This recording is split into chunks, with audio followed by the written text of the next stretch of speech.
श्रीमद् भगवत गीता का 7वां अध्याय ज्ञान विज्ञान योग। इसमें भगवान श्री कृष्ण आत्म तत्व, भौतिक और आध्यात्मिक प्रकृति, ईश्वर की महिमा, भक्ति का रहस्य और यह स्पष्ट करते हैं कि कैसे कोई भक्त भगवान को पूरी तरह जान सकता है। इस अध्याय में ज्ञान और विज्ञान इन दो पहलुओं को समझाया गया है। ज्ञान का अर्थ है सैद्धांतिक और बौद्धिक समझ, जबकि विज्ञान का अर्थ है उस ज्ञान का प्रत्यक्ष अनुभव, जीवन में उसे जीना। यह अध्याय साधक को ईश्वर के प्रति गहरा विवेक, श्रद्धा और भक्ति के मार्ग पर स्थिरता प्रदान करता है। भगवान श्री कृष्ण इस अध्याय की शुरुआत में कहते हैं कि जो मनुष्य एकाग्र चित्त होकर और पूर्ण विश्वास के साथ भगवान की शरण में आता है, वही उन्हें पूर्णतः जान सकता है। यह जानना केवल शास्त्रों के अध्ययन से संभव नहीं है, बल्कि सच्चे समर्पण, श्रद्धा और भक्ति से होता है। भगवान कहते हैं कि हजारों में कोई एक मनुष्य सिद्धि की खोज में लगता है और उन हजारों में भी कोई एक विरला ही होता है जो भगवान को वास्तव में तत्वतः तत्व रूप से जान पाता है।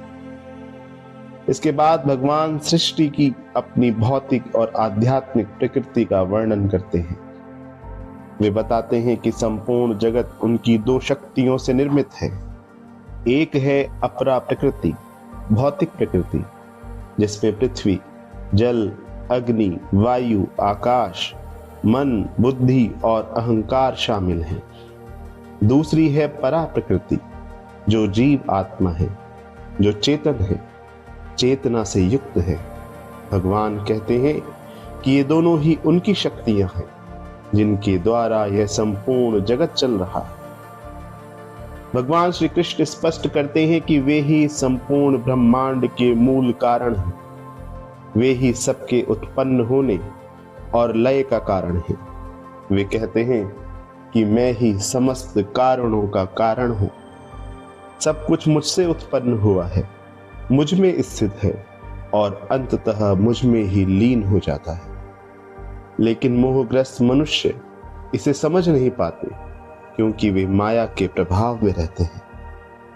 फिर भगवान अपनी माया शक्ति का वर्णन करते हैं, जो त्रिगुणात्मक है, सत्व, रजस और तमस।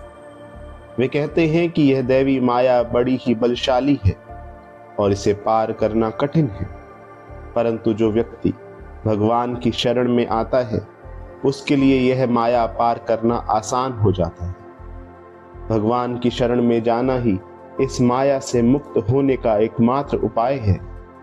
माया से मोहित लोग आसुरी स्वभाव के कारण भगवान को नहीं पहचान पाते। वे भगवान को एक सामान्य मनुष्य समझ बैठते हैं और उनकी दिव्यता को जान नहीं पाते। भगवान यह भी बताते हैं कि मनुष्य अलग अलग भावनाओं से उन्हें प्राप्त करने का प्रयास करते हैं। कोई उन्हें दुख के समय स्मरण करता है, कोई धन पाने के लिए, कोई जिज्ञासु होकर और कोई तत्वदर्शी ज्ञान के लिए। लेकिन इन चार प्रकार के भक्तों में सबसे श्रेष्ठ वह है जो ज्ञानवान है, जो भगवान को सर्वव्यापक, सर्वशक्तिमान और आत्म स्वरूप जानता है। वह उन्हें ही सर्वस्व मानकर उनकी भक्ति करता है। फिर भी भगवान कहते हैं कि जो अन्य भावों से भी पूजा करते हैं, जैसे अन्य देवी देवताओं की पूजा, वे भी अंततः उसी एक परमात्मा की पूजा करते हैं। भले ही अज्ञानवश वे उसे जान नहीं पाते। भगवान उन सभी को उनके श्रद्धा के अनुसार फल देते हैं, लेकिन वह फल भी सीमित होता है, क्योंकि वह सांसारिक इच्छाओं तक सीमित रहता है। सच्चा ज्ञान तो तब होता है जब व्यक्ति भगवान को उनके वास्तविक स्वरूप में, परब्रह्म, परम ईश्वर के रूप में जानता है और उनके चरणों में शरणागति करता है। अंत में भगवान कहते हैं कि जो महापुरुष अनेक जन्मों के बाद उन्हें सब कुछ मानकर उनकी शरण में आते हैं, वे वास्तव में ज्ञानी होते हैं। परंतु ऐसे भक्त बहुत दुर्लभ होते हैं। अधिकतर लोग भौतिक इच्छाओं के वशीभूत होकर ही भगवान को पुकारते हैं। और भगवान उन्हें भी उनकी श्रद्धा के अनुसार फल देते हैं, पर वह फल अस्थायी होता है। 7वां अध्याय भक्त और भगवान के संबंध को एक नई गहराई से समझाता है। यह हमें बताता है कि भगवान को जानने के लिए केवल शास्त्र ज्ञान ही पर्याप्त नहीं है, बल्कि अनुभव और आत्मसमर्पण जरूरी है। भगवान को उनके वास्तविक स्वरूप में जानने के लिए माया के पार जाना होगा, और यह केवल उसी के लिए संभव है जो निस्वार्थ श्रद्धा से युक्त और समर्पण भाव से भक्ति करता है।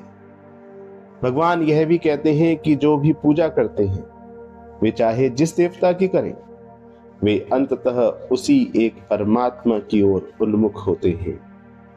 परंतु सच्चा लाभ केवल तभी होता है जब भक्त भगवान को ही सर्वस्व मानकर उनकी भक्ति करता है। यही ज्ञान और विज्ञान का संगम है। भगवान को जानना और उन्हें अपने हृदय में अनुभव करना।